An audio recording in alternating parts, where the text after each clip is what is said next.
Mike Vick back with us. Mike, what do you make of this rumor that the Dolphins are basically giving Tua a 10-game audition here? I believe Brian Flores and what he's saying right now. He's a serious dude. I can tell you that. And I believe in what he's saying. This is not a 10-game audition for Tua. I mean, the last thing the Miami Dolphins need to be doing is trying to find another quarterback. It's been 20 years since they found one, and I'll be pulling my hair out if we got to go through the Miami Dolphins and their bad quarterback play another 20 years. So, look, they got the guy. I believe in Brian Flores and his philosophy. I think they're trying to develop Tua for the future.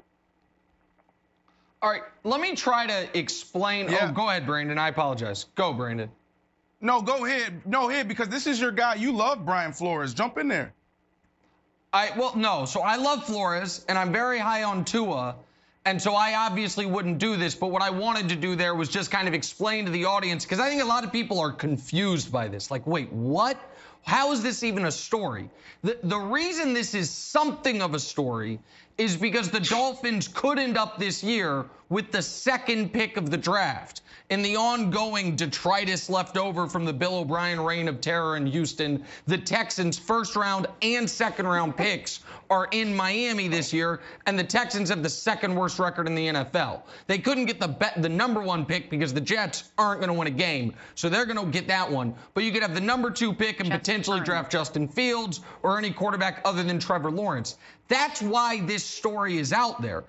But, Brandon, the reason this story is totally illogical is because we have no evidence whatsoever they don't like Tua. They took your guy, Ryan Fitzpatrick, out of the lineup, and it wasn't because of those horrific shorts he was wearing. He wore those afterwards because they like Tua so much. They can win the division, and they went to Tua because of what he's shown them, I would imagine. And so I know we have short leashes in the NFL these days. He has played 6 quarters in the NFL. The leash can't possibly be that short. So I think it's insanity, Brandon. Well, is it insanity? I don't know, but I'll get to that. But first, let's start with Coach's comments. Coach's comments. He's sending a message to his players saying, don't listen to the noise. Don't listen to that outside chatter. I am your coach. This is my team. He's also sending a message to ownership and management saying, this is my team. I'm developing my quarterback. We sat down. We put together a plan, and you need to let me execute against my plan. But if we want to have a real conversation in your ownership, right, you got to look at it. You have the Houston pick that could be number 2, number 3, number 4 pick in the draft. You can go get a quarterback.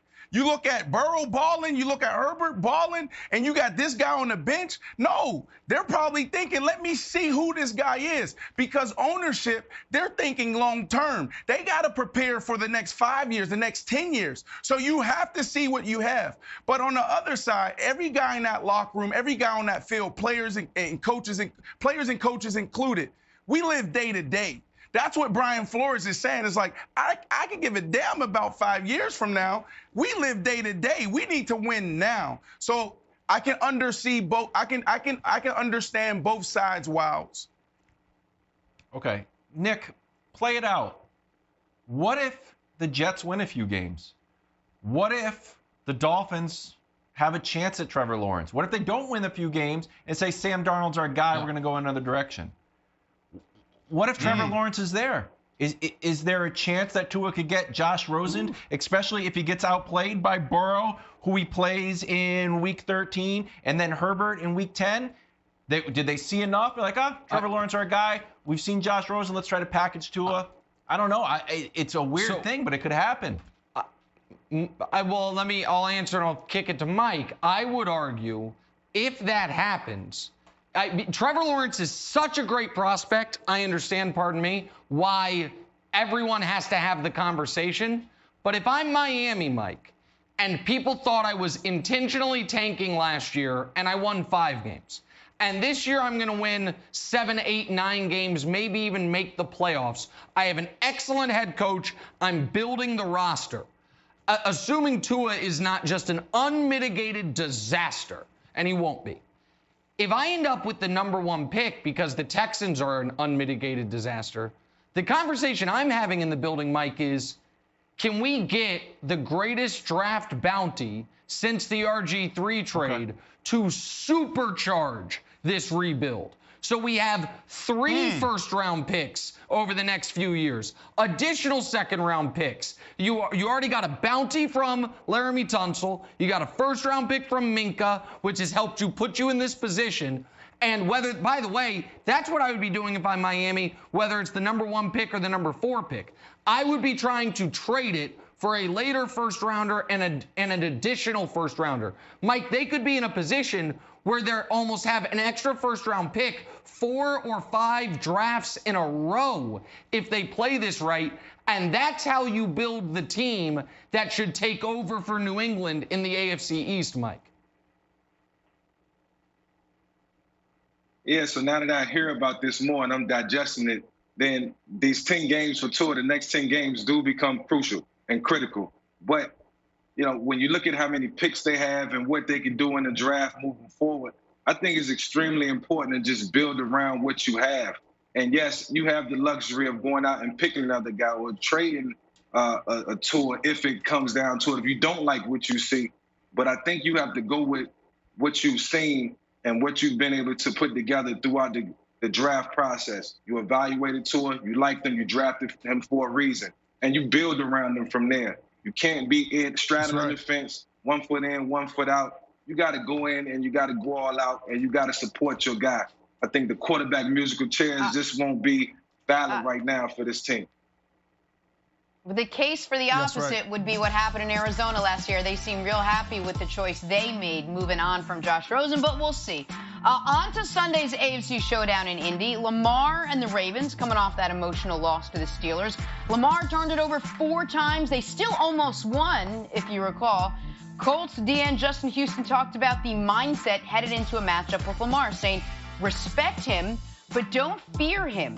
Mike, back to you. What do you need to see from Lamar Jackson Sunday against the Colts to prove that he's still an MVP caliber quarterback? Because his draft has gone down just a bit over the course of this season as teams are figuring out what he's doing in the passing game.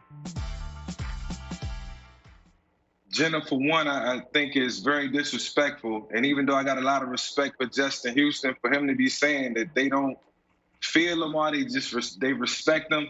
It's too early in Lamar's career for them to be saying that. He's done too much damage in the ground game for guys to be saying that they don't fear him. They should be fearing him, and the reason they aren't right now is because of the mistakes that, you know, Lamar has made. You know, Lamar has put the ball on the ground a lot. He's put the ball in harm's way a lot. And for Lamar, it's about not losing the game now. You don't want to be the guy on Monday morning waking up having to answer a lot of questions and going through all these scenarios in your head, why you made a throw, why you didn't get rid of the football. You know, it becomes bearing on you, a tough burn on you. And, you know, you just want to do everything possible to put your team in the best position to win the football game. And it's not going to be easy this week versus the Indianapolis Colts. They have a very skilled and veteran defense and some good players over there. So he's going to have to protect the football. You know, as much as we say it's cliche, this is the real deal now in Baltimore. He has to take care of that and then be able to spread the football around and get Hollywood Brown involved. Yeah, Mike, I agree with you.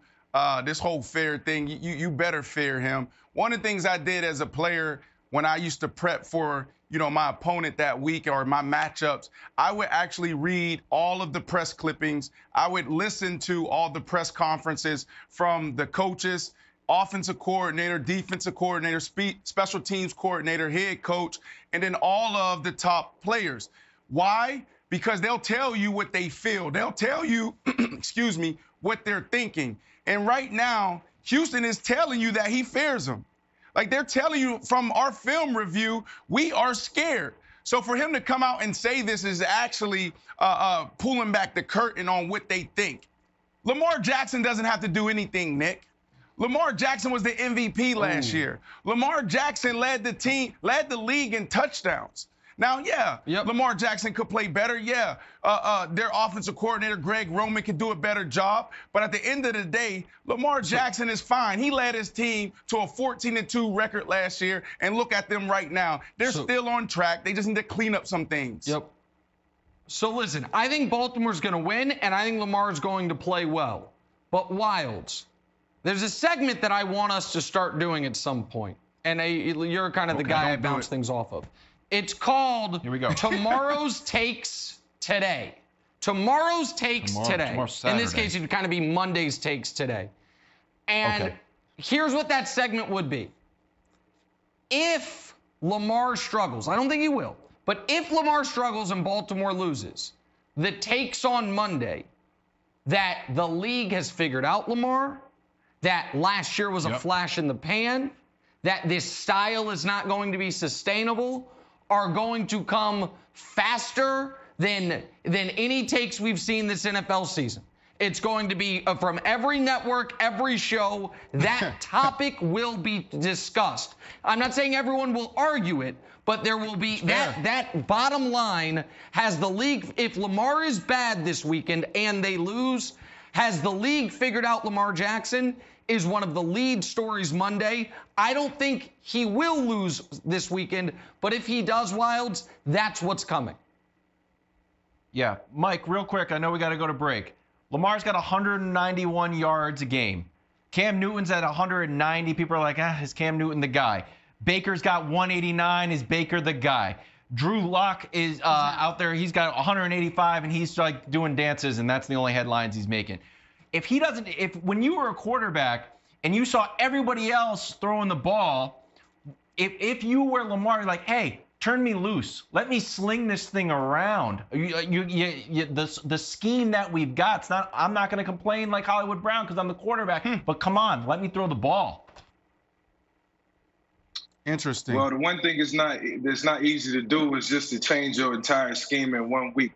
What they've been working on and what they have in place is pretty much what they have to go with. They can expand a little bit, but for everybody to be on the same page and for it to click and run smoothly, they can't make those type of adjustments mid-season. Gotcha. Now, what they can do is open it up a little more, get into more 4 and 5 wide sets, and alleviate more of the running game, start passing the ball a little more. I think they can do a lot more in the passing game. They just got to be creative and innovative in their approach to attacking the defense.